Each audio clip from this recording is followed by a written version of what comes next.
guys, yan po ang ating onion at garlic. Ang ating celery at meron tayong carrots. Tayo dyang tomato. Po ay gagawin nating sauce ng spaghetti or macaroni. Lalagyan natin ang ating carrots. Pwede ng ating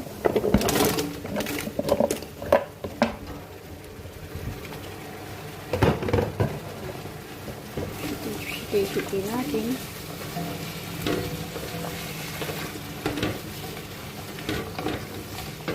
Paano natin?